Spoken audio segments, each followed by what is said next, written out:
Hey guys, welcome back to the channel. Today I'm doing a job for my wife. Honeydew, you know how it goes. All right, so this time it's a wobbly desk. We bought this standing desk for her, which if you shake it, I don't know if you can see that, but the monitor just moves all over the place. And she does a lot of video conferencing and she has a YouTube channel. And it just isn't very professional. We used to have a solid fixed desk in here against the wall. You can see the marks where I removed the trim. And I'm gonna try to get a hybrid for her. She wants a standing desk so it's adjustable and she can get her steps in while she's working. But at the same time, it needs to be professional. So stick around and I'll show you how I'm gonna fix this solution with an easy DIY. One of her other gripes is, you know, these cheap packaged deals from Amazon. It's a split table. It's really wobbly, so because she has to speak on an angle for the lighting to hit her right, this keyboard just bounces up and down and makes all kinds of noise. So we're gonna first start with replacing this with a solid piece of lumber. So one of the concerns I had is we're gonna be putting a piece of 1.5 inch thick breadboard on here. You can use thinner material than that, but it sure will look nice, and I wanted to test the strength of it. So I'm putting what I think is, you know, probably a little bit more than that countertop weighs, and I'm just gonna test if it can do it. And it certainly can. So you're gonna wanna make sure your motor is strong enough to handle a little bit more weight than what's already on there. All right, I wasn't prepared for this, so I don't have my power driver, but I've got a screwdriver and that's all it takes. I'm gonna remove these two. Don't have to take the whole desk off. I'm just gonna remove half because this is a split top.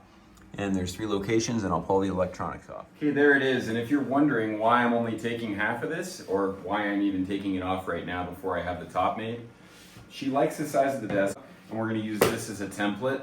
And I don't need to bring that with me until I come to install the new piece, and that's going straight in the trash. What I have here is the old desk that was bolted to the wall. You can see this is a cleat I used on the bottom that went into the framing of the wall.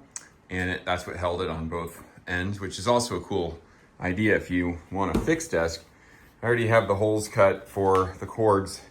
So we're just gonna repurpose this. And my wife said she didn't really care about having the rounded corners and the cutout. I will template a couple of holes just to get it centered on the other base. But the good news for you guys is that makes this real easy. You can buy these breadboard tops at Home Depot and Lowe's. This is like an 8 foot by 2 foot. I think it runs about $200 to $300, but you can get them even shorter, and great way to upgrade one of those cheapo standing decks from Amazon. You buy that for the base and then replace the top with something classy and sturdy. I had some leftover wood on here that I just used the hand planer to curl up and peel off. You can also use a sander if you have one, but these are pretty fast and efficient if you get one. Okay, I got my marks here for the cut, 6 inches on each side of each hole, and that puts us right at 55 1/4, which is how long I got my track saw set up with the track square. I have to cut from this side because the other side has a radius bullnose on it, and that's gonna get in the way of this lining up nicely. So I'm gonna give myself an extra 1/8 of an inch there for the saw curve. Close enough. And if you don't have a track saw, you can use a skill saw with a bora guide. Or if you're just going to go with a rectangle, you can get these in 4 foot lengths, I believe, and that just simplifies this whole process. You can just buy it pre-cut, and then all you need to do is drill your holes for the cords. All right, so I'm just gonna polish up the edge with this. This is coarse grit, 60. We're gonna go to 100, 150, 220, make it nice and smooth. And then I'll probably hand sand those corners just to make them nice and even. Doesn't need to be fancy. You could router them and make them all round, but my wife's being easy on me this time, so she's like, just the sooner the better, it'll look good, let's go. So, good with that.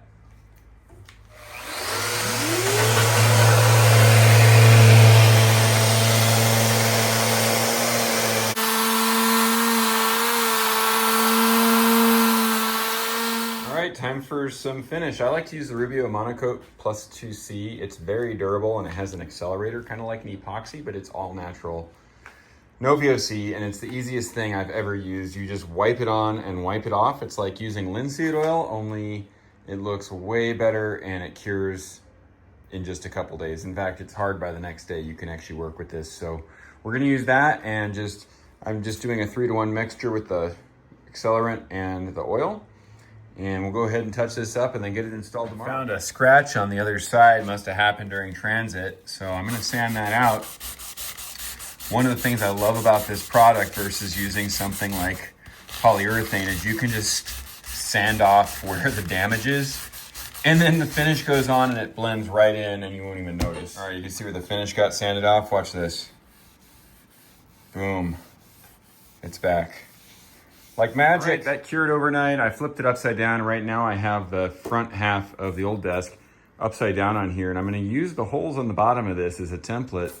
Not even a template, really a jig. I'm gonna drill straight through those into the bottom of this desktop and make sure my drill bit is not any deeper than halfway through there so I don't go straight through the top of the surface.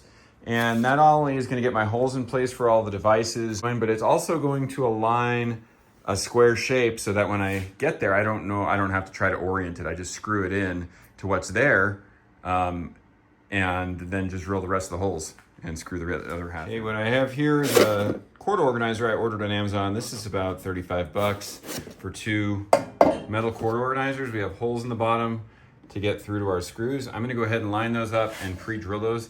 I'm not gonna screw them on until I get there. They're just gonna get in the way during transport, but they will come in really handy to tidy up those cords right outside or right inside of where the cords come in. They just sit right in there.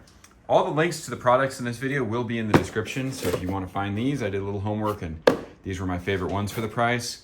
And I will also link some options for breadboard. This is acacia. Like I said, most people, I think a 48 inch is fine and then you don't have to do any cutting. You technically don't even need to sand it. You just put the finish on, get these holes drilled and install. All right, I got these set where I want them. You'll notice they're inset a little bit. And I'm following the line of this piece of lumber in the board. Don't even need to measure it, just as long as it lines up. I need a little bit of space right here for the clamping mechanisms of these products that I'm gonna use to hold the monitor and the microphone. Take a look at those real quick so you'll see what I mean.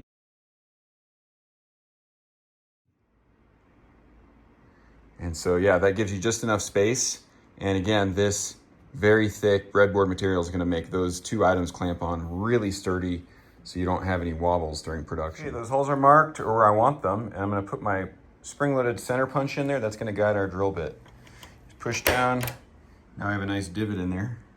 You can see that. Saves a lot of time over drill bits.